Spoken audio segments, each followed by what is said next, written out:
So how does embryo donation work? If you're here, you're probably wondering, what is embryo donation and how in the heck does it work? Well, stick around and we'll explain exactly how.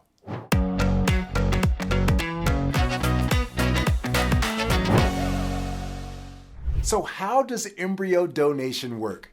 If you've ever explored egg donors, sperm donors, you've probably also heard of embryo donation. Hi, my name is Corlandos Scott, and I'm an assisted reproduction attorney, and I've dedicated my practice to helping people grow their family through things like embryo donation. So in this video, I'll cover exactly what embryo donation is and how it works. In this video, we're going to talk about all things embryo donation. We'll look at the types of embryo donation, the cost of embryo donation, how to be a donor or a recipient, and if you stick around to the end, I have a special free gift for you. Let's dive in. Just like egg donation or sperm donation, embryo donation is a form of assisted reproductive technologies, or third-party reproduction, if you will. It's really similar to the other ones, but with the major difference. The other two have already occurred. Let's look at how it works. So there's two main types of embryo donation. There's frozen and there's fresh. Of course, it's exactly what you think it is. So frozen embryos are embryos that have been created in the past and they're now being cryopreserved or frozen for future use.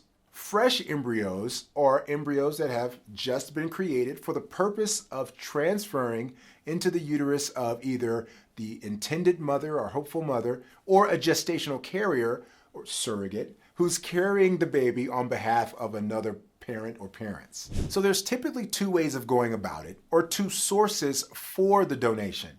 Typically you have either a clinic or you have an actual individual or set of individuals making the donation. When you're working with a clinic, most times you're going to be dealing with frozen or cryopreserved embryos. These are embryos that have been created and stored by some individual or couple in the past, and now that couple or individual has given the clinic the right to release these embryos to another set of hopeful parents. On the other hand, you have the opportunity to work with people who have gone through the IVF process in the past. So what this means is you're working directly with a parent to get access to their leftover embryos. And maybe you facilitate that through an agency, or maybe you facilitate that through the doctor, but you're not working with the clinic as the holders of the embryos. You're working with the individual or the set of parents. One of the things that makes embryo donation so appealing for so many people is the cost of embryo donation. Whereas in egg donation, there's definitely a premium that's being paid to agencies, to lawyers, to the donor herself. Also in sperm donation, especially in fresh donation cycles, there's also the financial burden of the clinic and lawyers and sometimes a compensation to the donor himself. Well, embryo donation is a little different. Typically, the only cost associated with embryo donation is the cost to store and preserve the embryos. Isn't that a good thing? The reason why so many people shy away from associating a cost or a premium for transferring or donating embryos is because we never want to run foul of the law. And it's against the law to sell human tissue. So what you may be asking yourself is, but Corlandos, how can you pay an egg donor if you can't pay for human tissue?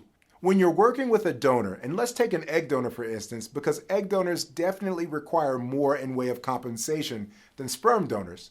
But when you're working with an egg donor, what you're compensating the donor for is not for her human tissue. The way you're compensating a donor is she's voluntarily donating her eggs, but you are compensating her for the discomfort that she's going through, the time, the effort, the inconvenience, and all the things surrounding her making that donation.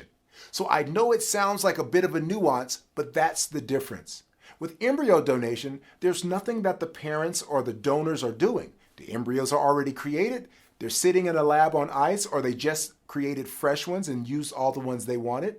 And all they need to do is release custody of those embryos to you.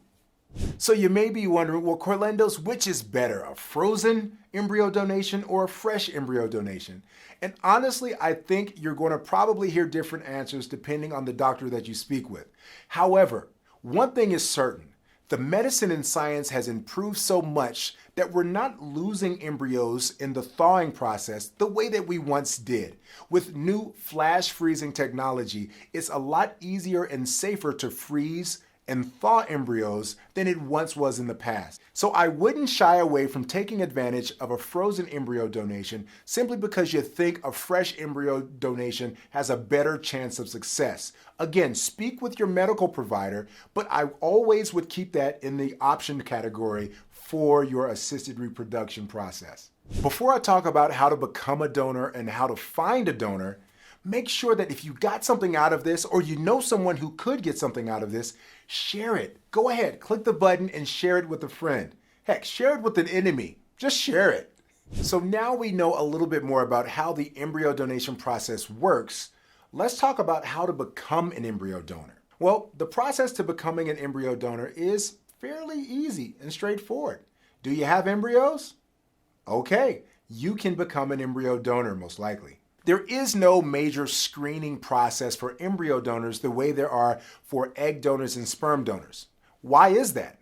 Well, when you're going through the process of creating embryos for IVF, you're screened at the stage of donating each individual set of gametes. So the person lending the sperm is screened, the person lending the egg is also screened. So once we have that embryo, we should have pre-screened parties that created the embryo. Of course, this is something that you want to double check with your reproductive endocrinologist and their embryology lab for, but make sure you know that things have already been screened. The only thing that's left in becoming a donor is simply giving your consent. Many times you can do this with your clinic that's storing your embryos by simply reaching out to them and signing their consent forms and letting them know you're willing to donate your leftover embryos. Also, there are agencies and organizations and even online forums you can approach and let them know that you are willing to donate your leftover embryos to help another couple or individual grow their family. Also, if you're looking for an embryo donation, you can take the same steps as the embryo donors.